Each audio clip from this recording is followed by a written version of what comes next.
All this morning, Brian, we got unfortunately more inversion haze for our northern Utah valleys. We're also seeing some times of patchy fog out there this morning. So as you get ready to hit the road, you might want to build in some extra time just in case. Doesn't look like it's a widespread issue, but where we are seeing fog definitely looks dense, and some of that fog is around Legacy Parkway this morning. The poor air quality, that is going to continue. Temperatures will continue to gradually warm over the next couple of days because as we go into Thursday, our next storm system will be on the way, and that is going to lead to an active holiday weekend. So if you have any travel plans ahead of Christmas Eve, you're probably going to notice some impacts by the time we get into Wednesday night and Thursday. We'll talk more about that in just a moment. But here's a look at the bigger picture of things right now. We still got an area of high pressure kind of sitting over the four corners, and the area of high pressure is going to be keeping our weather quiet. As you look off to the west, though, that's where you are finding a storm system. It's only a matter of time before that starts to make its way in our general direction. But this morning, as I mentioned, we are seeing some times of patchy fog out there this morning. And here's the view from Antelope Island, where you can't really see that far in the distance, and that's because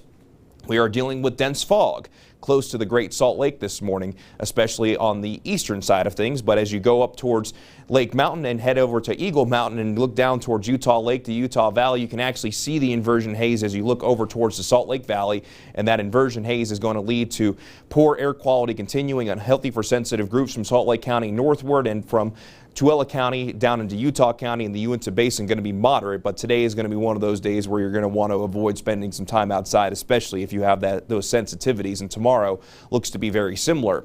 Here's a view, though, down in Blanding in southeastern Utah, where it's as quiet as you like. It's a very quiet start to the morning in southern Utah, but in northern Utah, in Salt Lake City, patchy fog and a cold start to the morning as we're sitting at 23 degrees with inversion haze, hazy sunshine into this afternoon, with those daytime highs climbing more so into the middle 30s. 36 degrees in Salt Lake City. Downtown might be able to warm up just a little bit more than that. 39 degrees in Provo, 37 degrees in Price. Down in southern Utah, that warming trend a little bit more apparent with 53 degrees in St. George this afternoon, and will come with sunshine thanks to high pressure in control of our weather. And tomorrow going to be very similar to what we find today during the first half of the day, but from Wednesday night into Thursday, you'll notice starting to see some wet weather in northeast Nevada.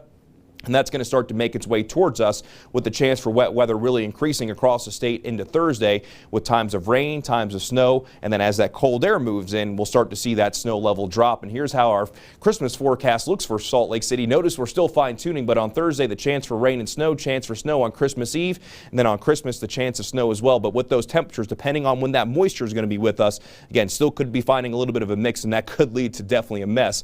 But for St. George, low to mid-50s the next couple of days, and then we'll see the chance for wet weather increasing, especially Christmas Eve into Christmas. And then along the Wasatch Front, hazy sunshine today and tomorrow, a little bit more cloud coverage for our Wednesday.